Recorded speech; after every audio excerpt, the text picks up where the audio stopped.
Araw-araw, ibinabaon ko sa lupa ang mga ginawa kong payeldores. Laging sinasabi ng mga senior sister ko, na bumaba na daw ako ng bundok para magpagamot ng utak. Pero hindi nila alam lahat ng halamang nakikinabang sa akin sa buong bundok ay mga alipores ko. Hindi lang nila sinasabi sa akin ang mga chismis sa sekta. Pinapasa rin nila sa akin ang purong enerhiya ng kalikasan. Hoy, huwag kang sumandal sa akin. Kagabi, yung senior sister mong si Chuman at yung matandang si Zhao magdamag na naglandian dito sa ilalim ng puno ko. Hay nako, ang sakit ng katawan ko. Uy, may matinding chismis. Ang sikat na supladang maganda sa outer sect na si Chuman at si Elder Zhao ng Transmission Hall. Kagabi, binigyan siya ni Elder Zhao ng isang puting botelya. Naamoy ko yun. Earth Essence Pill ang laman nun. Earth Essence Pill. Diyan nagkagulo sa alchemy room noong isang araw eh. Yan yung nawala sa bodega. Nangako pa si Elder Zhao na sa pagsusulit papasok ng inner sect sa simula ng susunod na buwan. Sisiguraduhin daw niyang makakapasok siya. Ginamit ang yaman ng sekta para mambabae ng estudyante sa outer sect. Ang kapal talaga ng mukha ng matandang yun. Teka, bata, malaking pabuya to. Kung isusumbong mo ang chismis na to sa law enforcement hall sa inner sect, sigurado, bibigyan ka nila ng mga 80 hanggang 100 pirasong medium spirit stones. Sira ba ulo mo? Isa lang akong magsasaka sa outer sect. Tapos isusumbong ko ang isang elder. Gusto mo na ba akong mamatay? Wala ka talagang kwentang, bata ka. Maghapon kang nagmumukmak sa bulok na taniman na to, at hindi mo man lang iniisip kung paano umasenso. Bakit pa ako asenso? Para makipagpatayan araw-araw. Basta ba hindi naantala ang buwan ng sahod ko na 3 pirasong low-grade spirit stones eh. Kung guguho man ang mundo, may mga malalakas namang sasalo. Ang mapayapang pakikinig sa chismis ang tunay na kaligayahan. Nandyan na yung senior sister mo.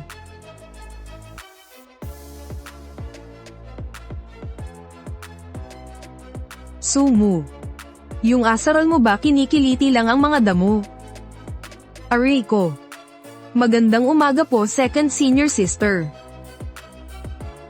Anong magandang umaga? Tingnan mo nga tong mga star orchid. Mas matangkad pa ang mga damo kaysa sa mga tanim. Kasi napasarap ang tulog ko kagabi, ngayon lang ako nagising. Pinapakain ka ba ng sekta para lang magbulakbol dito? Tingnan mo nga yung iba. Hindi pa man sumisikat ang araw, nag-iipon na sila ng enerhiya. Ikaw? Bago mag-umaga, nagbubungkal na ako ng lupa sa taniman. Nagbubungkal. Tingin ko, tong matandang puno na to ang binubungkal mo eh. Sus, nagugilty na siya. Kagabi yung lupa sa ilalim ng mga ugat ng puno ko. Halos mapantay na dahil sa kakatapak nilang dalawa. Ang sabi pa nga ng matanda, ano ba tawag doon? Old tree coiling roots daw. Ang kakapal ng mukha. Anong nginingiti-ngiti mo dyan? Ay ano kasi, ang ganda ng tubo ng mga damo. Masaya lang ako para sa sekta. Ang daldal mo. Walang puwang ang mga batugan sa Shenlong Peak. Kalahati ng sahod mong spirit stones ngayong buwan, kaltas. Second senior sister naman, di ba buwanan ng evaluation sa pagdadamo? Pangatlong araw pa lang ng buwan ngayon ah. Ngayon na ang evaluation. Sabi kong kaltas. Kailan pa napunta sa iyo ang karapatang magdesisyon para sa mga patakaran ng Shenlong Peak? Junior Sister Lin, pinagsasabihan ko lang itong tamad nating junior brother. Makikialam ka rin ba? Wala akong pakialam sa mga walang kwentang bagay na yan. Guwapo nga, wala namang silbi. Ni wala man lang ambisyon. Sa huli basura ka pa rin. Haha, narinig mo yun.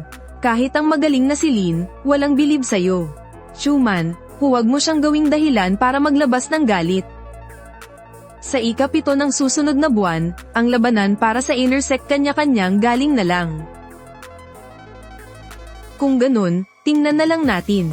HMPH. Kung hinahayaan mo ang sarili mong maging ganyan, huwag kang manisi kung inaapi ka nila. Walang puwang ang mahihina sa mundong ito. Tama po ang sinabi nyo, Senior Sister Lin. Malapit na ang malaking pagsusulit ng sekta. Kung may natitira ka pang dangal, dapat nandoon ka sa training ground at nagpapawis. Hindi yung nandito ka, inaapi na nga, nakangiti pa. Hayaan nyo na lang po sa mga senior brothers ang training ground, nakakaabala lang ako sa espasyo nila eh. Sayang lang ang laway ko sa'yo. Kaltasan na kung kakaltasan, gusto ko lang naman ng tahimik na buhay. Huwag mong tapakan. Huwag, may uod sa mga ugat ko. Ang Katie, bilis, tanggalin mo na to. Pakaliwa ng konti, aray ko naman. Huwag mong gamitin ang asarol. Gumamit ka ng maliit na sanga.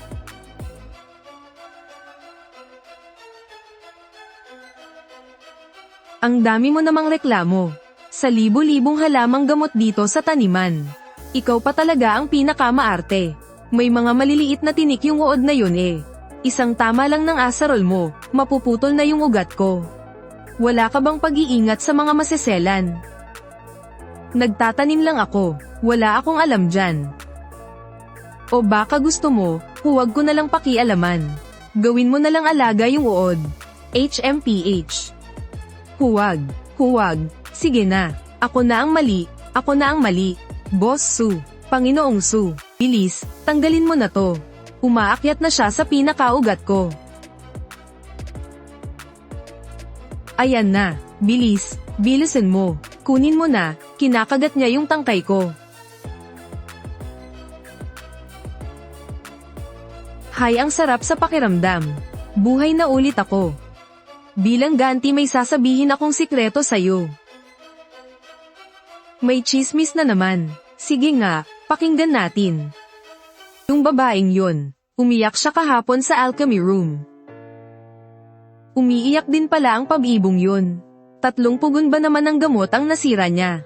Syempre iiyak talaga yun. Sobrang lakas kaya ng pagsabog ng pugon. Nasunog at umitim pa nga yung mga tiles sa sahig dahil sa mga talsik ng apoy. Grabe rin ang tigas ng ulo ng babaeng yun eh. Nang masira ang unang pugon, nagngit-ngit siya sa inis pero nagpatuloy pa rin. Pagkasira ng pangalawa ni hindi man lang siya uminom ng tubig. At pagsapit sa pangatlong pugon hindi niya nakontrol yung apoy. Kaya ayon sumabog.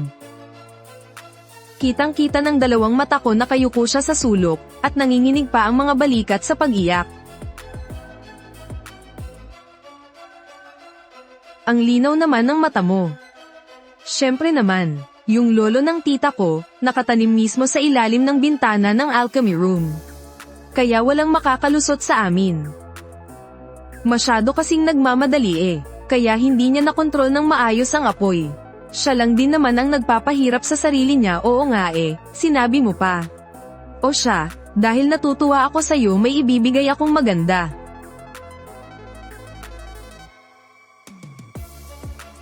Napakadalisay naman ng espiritual na enerhiyang ito mula sa kalikasan. Ibinigay mo sa akin ang mismong pinagmulan ng enerhiya mo. Hindi ka ba natatakot na matuyo at mamatay? Natanggal na ang mga uod. Maayos na ang daloy ng enerhiya ko. Bukas, hihigop lang ako ng kaunting hamog sa umaga, mababawi ko rin agad yan. Masaya ako ngayon. Iba rin talaga ang swerte mo, bata. Ang simpleng pagtanggal lang ng uod ay katumbas na ng 10 araw na pag-eensayo ng iba. Ang tindi ng dalisay ng enerhiyang ito. Mas matindi pa ito kaysa sa mga pampasiglang porma sayon sa loob ng sekta. Ang tawag dito, kabutihang may kapalit na biyaya.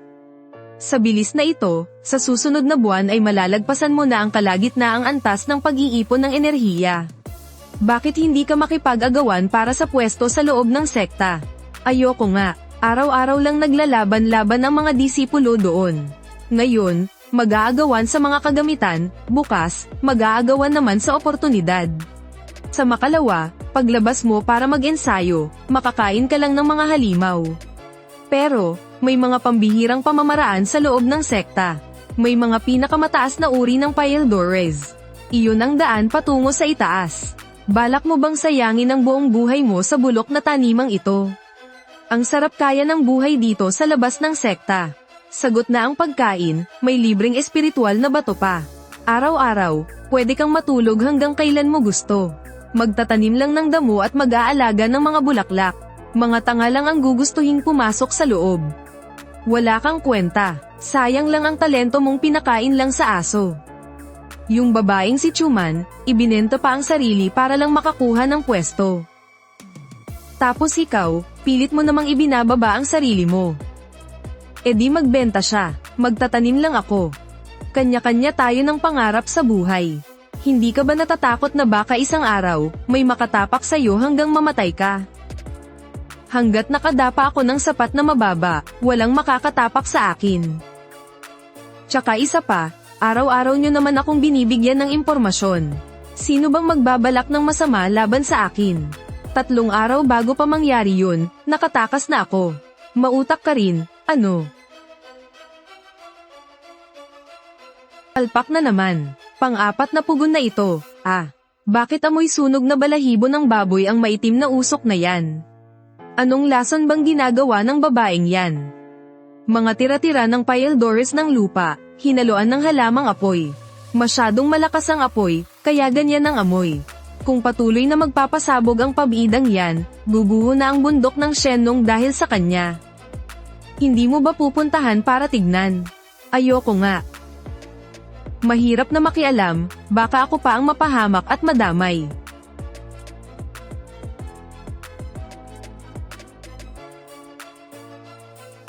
Hi. Sige na nga, hayaan na. Nandoon pa naman yung timbo ko. Baka masira pa niya yung timbo ko.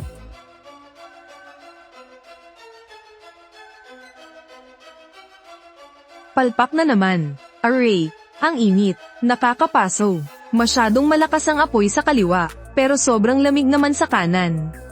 Ang sama ng pagkontrol ng babaeng to sa apoy. Sunog na ang balat ko. Ano ba kasing naging problema? Sinunod ko naman ang tamang apoy base sa Race 8. Patay tayo dyan. Iihawin na naman tayo ng baliw na babaeng to. Palagi na lang tuwing 3 oras, bigla niyang pinapalakas ang apoy mula sa lupa. Wala siyang pakialam kung kakayanin ba natin o hindi. Saklolo. Senior Sister Lin, kung ipagpapatuloy mo ang pagpapainit ng ganyan, masisira na naman ang pugon na to. Ikaw na naman. Anong ginagawa mo rito? Dadaan lang sana para sumalok ng tubig. Amoy sunog kasi, akala ko may nasusunog na. Lumayas ka rito, huwag mo akong gwisitin. O sige na, aalis na. Pero magbibigay lang sana ako ng isang paalala. Mukhang pagod na si Senior, magpahinga ka muna. Lumalakas na naman ang apoy sa kaliwa. Mangungulubot na ang mga dahon. Ibaba mo agad ang temperatura. Sa 3 oras, hindi mo pwedeng lakasan ng apoy, dapat mahinang apoy lang ang gamitin. Sira ba ang ulo ng babaeng to? Masyadong malakas ang apoy sa kaliwa, hindi pantay ang init sa kanan. Nangungulubot na ang mga dahon ng halamang apoy. Nasa loob yan ng pugon, paano mo na lamang nangungulubot ang dahon? Hinulaan ko lang. Sa tagal ko bang nagtatanim, amoy pa lang, alam ko na ang estado ng mga halamang gamot. Kung ako sa'yo, ibababa ko sa pinakamahina ang apoy ngayon din. Palipasin mo muna ang 15 minuto bago mo kunin ang pile doors. Pinapasuwi mo sa akin ang mismong Race 8 ng pile doors. Kapag nasira ang niluluto kong ito, pababayaran mo ba? Nakasira ka na rin naman ng 4 na pugon ano ba naman yung madagdagan pa ng isa? Bahala ka na nga dyan, Senior. Iigib muna ako ng tubig.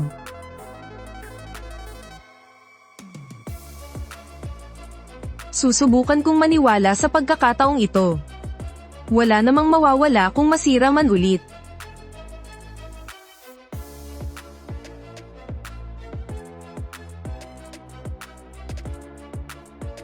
Nabuong matagumpay ang mid-grade ni Yuandan. Sa simpleng sinabi niya, nasolusyonan ng problemang 3 araw ko ng pinoproblema. Hinulaan niya lang ba talaga yun? Pumunta ang lahat sa training ground para magtipon. Lumabas na ang mga patakaran para sa pagsusulit sa inner sect para sa simula ng susunod na buwan, at nandito ako para ipahayag iyon. Pagsusulit para sa inner sect, hinding-hindi ako matatalo sa pagkakataong ito. Senior Chu, ang aga mo namang pinatawag ang lahat. May utos ba mula sa mga nakakataas? Ang utos ay isang napakalaking oportunidad para sa inyo.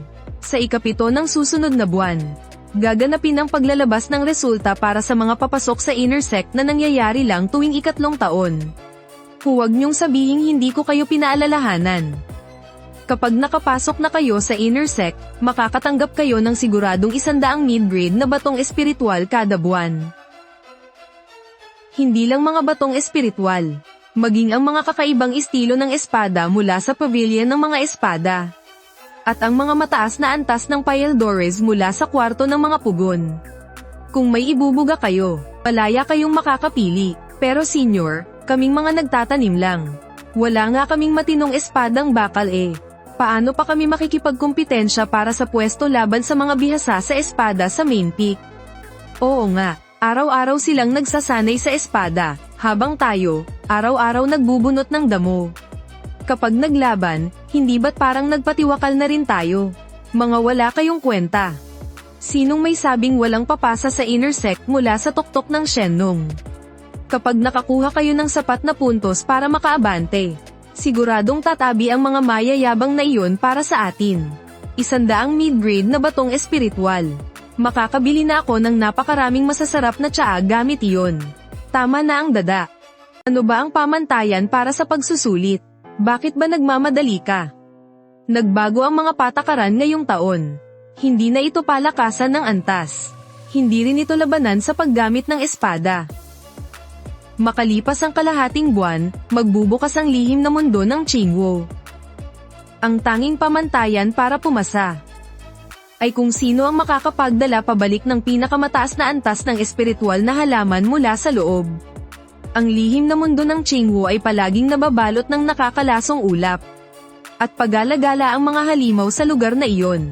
Kung natatakot ka, Junior Lin, malaya kang umatras. Limitado lang naman ang mga pwesto. Kung mababawasan ng isang tao, mas malaki ang tsansa ko. Hinding-hindi ako aatras. Pero kapag nakapasok na sa loob, bahala na ang tadhana kung sino ang mabubuhay at mamamatay. Ate, mag-ingat po kayo palagi. Narinig mo ba ko? Huwag mong ubusin ang buong araw mo sa kakarampot mong lupa. Tama po kayo, ate. Napakababa ng level ko. Kahit nga simpleng pagwasiwas ng espada, hindi ko magawa ng tama. Mapapahiya lang ang sekta natin kung sasama ako sa misyon. Kaya huwag niyo na po akong isali, kailangang patunayan ng pangkat ng Shenlong. Ang lakas natin sa ibang pangkat, kaya lahat kayo, kailangang sumama. Kahit mamatay kayo sa loob. Masyado naman po atang sa pilitan yan. Hindi ko po pwedeng iwanan ang taniman. Aanihin na sa susunod na buwan ang mga damong Star Orchid. Tumahimik ka, naipasa ko na ang listahan ng mga sasama. Kung sino man ang maglakas loob na lumiban. Huwag niyo akong sisisihin kung wala akong sisantuhan. Takbo, takbo, bilis. Nagwawala na naman ang matapang na babaeng yan. Sa sobrang tapang ng pabango niya, naninilaw na ang mga dahon ko. Narinig mo ba? Sa sikretong lugar ng Qingwo daw. Kaya pala ang taas ng lipad ng babaeng yan ngayon. Isang isinumpang lugar yun na pumapatay ng walang bakas. Wala talagang matitira sa'yo kapag pumasok ka dun. Aba, malakas ang kapit ng babaeng yan eh. May alas siyang hawak. Syempre, may plano yan. Talaga bang hindi ka sasama? Hindi. Bakit ko naman isusubo ang sarili ko sa kamatayan? Kung sino mang may gusto, edi sila ang pumunta. Sa baba ng level ng kapangyarihan ko. Ni hindi man lang ako makakabuo ng isang kagat ng mga halimaw dun. Hanggang dyan na lang ba ang pangarap mo, bata? Sayang lang ang dalisay mong kapangyarihan sa kalikasan. Isa lang ang buhay ko, no? Mas masarap mabuhay at magpa-araw-araw-araw. Matutulog muna ako. Pero ate, nasa kritikal na yugto na ng pagtubo ang mga pananim kong Jade Marrow. Kailangang diligan ng 3 beses sa isang araw, kaya hindi ko talaga pwedeng iwanan. Huwag mong gawing palusot ang pagtatanim. Naipasa ko na ang listahan ng mga pangalan. Pwede nyo pa naman po sigurong burahin ang pangalan ko dun, di ba? Napakababa ng level ko, mamatay lang ako kung sasama ako dun. Wala pa nga tayo sa loob, hindi ko na kaya ang mga lason sa paligid, Kahit hindi mo kaya, sasama ka. Kung hindi ka sasali sa pagsusulit ng sekta, isusumbong kita kay guro. Ipapatanggal ko ang pagiging disipulo mo, at gagawin kitang isang hamak na utusan. Utusan. Mawawalan ako ng buwanang rasyon ng mga batong espiritual, mabuti naman at gumagana pa ang utak mo. Pero ate, bakit ba pilit mo kong sinasama? Mas malakas hamak ang kapangyarihan ni Lin Zui kaysa sakin. Magaling din siyang gumamit ng espada. Siya ang dapat maging sandigan mo. Masyadong mataas ang tingin ni Lin Zui sa sarili niya. Tingin mo ba susunod yun sa mga utos ko? Ang kailangan ko ay isang taong masunurin. Masunurin. Pagpasok natin sa sikretong lugar, hindi mo kailangang makipaglaban sa mga halimaw. Sumunod ka lang sa likod ko. At ikaw ang magbubuhat ng lahat ng mga halamang espiritual na makikita ko. Gagawin mo lang pala akong kargador mo, Dapat ka pang magpasalamat dahil isang malaking karangalan yan. Kapag nakapasok na ako sa panloob na sirkulo, kahit tira-tira lang ang ibigay ko sa'yo. Sapat na yun para maging hari-harian ka sa mga nasa labas. Paano kung ayaw ko? Bukas na bukas din, impakehin mo na ang mga gamit mo at bumaba ka na ng bundok para magwales ng hagdan. Matindi ang ganap kagabi, dun mismo sa kawayanan sa likod ng bulwagan. Oy, kwento mo nga ng buo. Hinawakan ni Elder Zhao ang kamay ni Chuman. Sa sobrang landi at sagwa, nasuka yata ang mga labong ng kawayan sa tabi nila, HMPH. Hindi yun ang pinakamahalaga. Ang issue dito, may palihim na inabot si Elder Zhao sa kanya na isang tansong compass. Isang compass, di ba gamit yun para makahanap ng mga kayamanan at espiritu? Grabe, todo bigay ang matandang yun, Anong itsura ng compass na yun? Kasing laki lang ng palad, may nakabaong pulang bato sa gitna. May nakaukit na mga ron sa likod, si Elder Zhao mismo ang nagsabi. Sundan lang daw ang compass, at siguradong maiiwasan ang teritoryo ng mga halimaw na higit sa 3 antas. Makakahanap din ng mga taniman ng pambihirang halamang gamot.